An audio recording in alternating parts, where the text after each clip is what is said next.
What differences have you noticed between the education system in the UK and what you have seen here in India? The whole system is completely different. How can Indian students make the most out of their academic journey in the UK? It's not necessarily bad, you've just got to push yourself to try. What opportunities are available for international students? There's lots of support there. They want students to come from elsewhere. Would you encourage other young people in India to study abroad, for example, UK? I would just say go for it. Just develop so many skills. I think your confidence will burst out. Don't be hesitant, just go for it.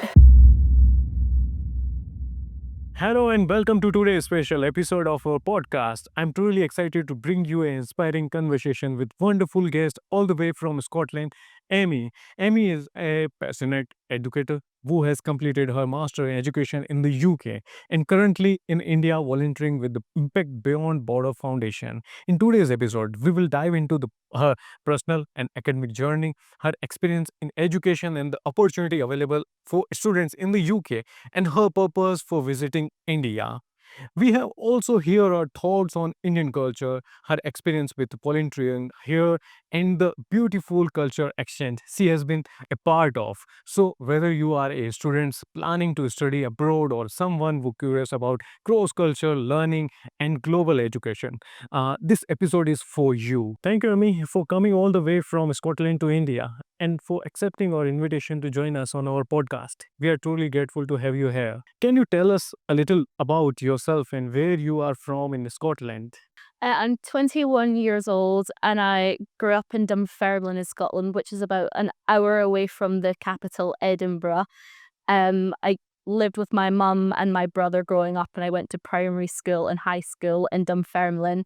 And then when I turned 18, I moved to Dundee for uni, and I've lived there ever since. That's great. What inspired you to pursue a career in education? I don't think there was ever like a specific event that inspired me. I think I've always just kind of loved the idea of teaching, and I love being around children, like all my cousins and like my neighbors that have little kids. I've always wanted to be around them. And I remember growing up like playing with my teddies and playing schools and like writing registers and things for them. So it's just kind of something I've always loved, and it's just what I wanted to do. Was there a specific moment or experience that make you passionate about teaching or volunteering? Not particularly to get into originally, but from starting my time on my education course, I've just always been passionate. Like my first placement in a school, I loved every minute of it. And then volunteering in second year, we had the opportunity to do a placement that wasn't in a Scottish primary school, and me and my friend Emily went to Uganda to do a bit of volunteering in an education centre in a slum there. And ever since then, like I want to go back and I want to try somewhere different, and I feel like I've got the bug for it. Like I just always want to do it more. You have completed a master's in education. Can you tell us more about your studies and what your focus was? So our course, to start with, the first 3 years were kind of just generally about education and learning about different pedagogies, different techniques for teaching, and getting to try out like different subjects and how to teach them, and also different activities that you could do. And then in our final year, the year that I've just completed, we had the opportunity to undertake research about Scottish education policies, and I looked into technology and education in Scotland. And then I also wrote a dissertation, a research paper about gender inequalities in play in Scottish education, which was really interesting as well. What differences have you noticed between the education system in the UK and what you have seen here in India? I mean, the whole system is completely different. I've not really had much experience of like beyond like the primary school here, because the project that we've been working with just does like the smaller kids from like 5 to 14, I think it is. Even like the access to education is so different. Like in Scotland, you've got to be in education until high school, whereas here, obviously, there's children that don't attend school. And also just the ways that things are taught are completely different. Like when we've been teaching in the education centre that we're volunteering at, they kind of like share information in a different way than we would do in Scotland and things. It's really interesting, Right. the differences, like just little differences in like curriculum and things as well. Yes, Yeah. they're so important. Yeah. How did your education prepare you for volunteering abroad? I think it depends what sort of volunteering you want to do. But like for me personally, because the volunteering that I've done is around education, doing my course at university has given me the skills to be able to come and plan lessons and deliver them.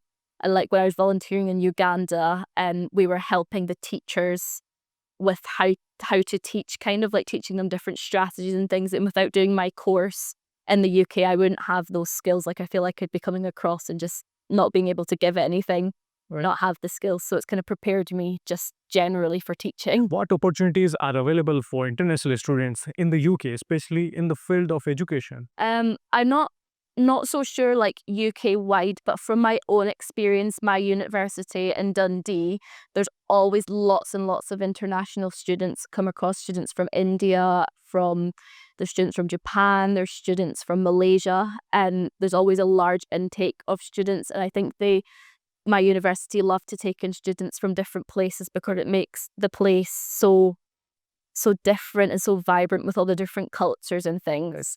Like there's lots of help available. There's like I think there's funding that my university gives. I think as well for students that maybe don't quite meet the grade boundaries that they need to maybe to get in, there's like widening access. They have like, they run, I think it's called Dundee College something, an institution I think, and they run like a course before you go into your actual degree where you get to practice like English, but also things specific to your degree. So there's lots of support there. They want students to come from elsewhere. Right. How can Indian students make the most out of their academic journey in the UK? I think you've just got to take it all in, really prepare yourself for it, and then go for it and really push yourself to try different things and immerse in the culture, because it's so different from obviously where you're from here.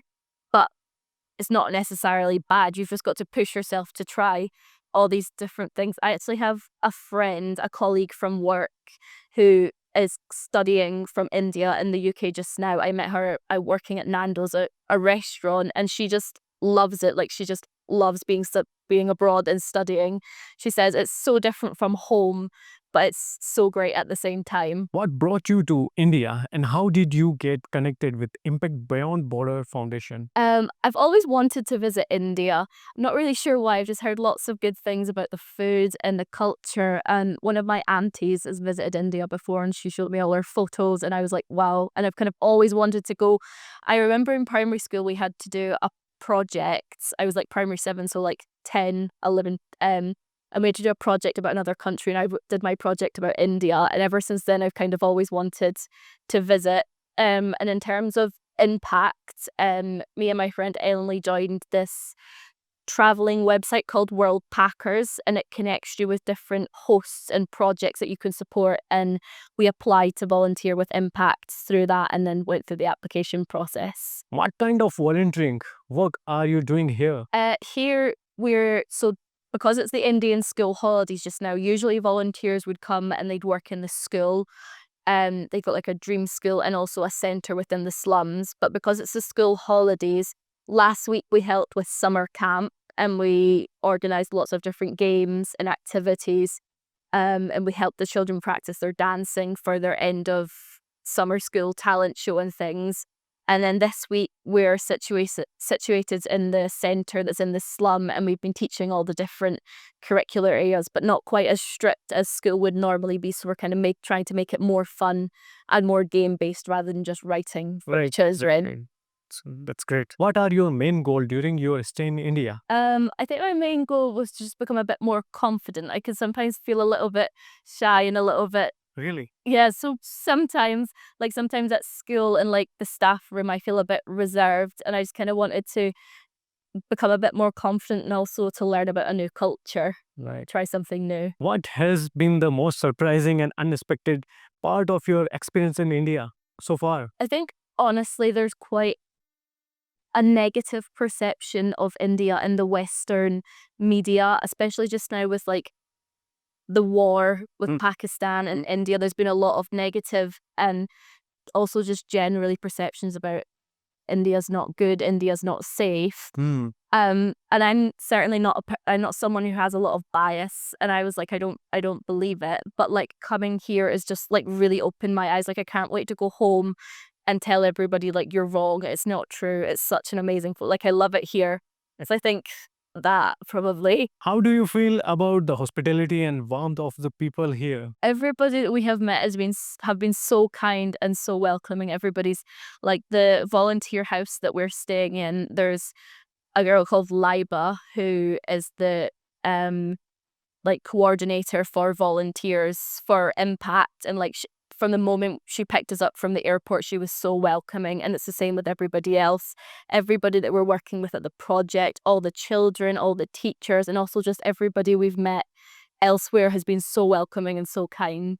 Have you faced any challenges adjusting to life here? The food is very spicy. Right. I think that's the food and the heat are the biggest things that we've noticed. As soon as we walked out the airport, it was just like I felt like I was standing in an oven. If it's so hot here, and the food is really spicy, but I think I am starting to adjust because I don't feel so hot Okay.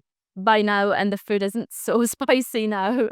They're probably the biggest challenges. What do you admire most about Indian culture? I really admire how much you guys like love your families. Like in the UK, there's quite like a when you turn 18, you move away from home and you have to get a job, and it's like your time to fend for yourself. Whereas here, everybody's so close knit, and we've heard a lot about how like your parents look after you, and then when you get to a point you look after them, and everybody lives together, and it just feels like a really close-knit family where everybody's kind of got each other's back, which is so lovely. Have you tried any Indian food that you loved or found interesting? I think everything I've eaten has been good apart from the spice. Mm. Everything is so flavorful and delicious. I really like chapati, Right. dal, momo, everything is so good. Samosas are so much better than what we have at home.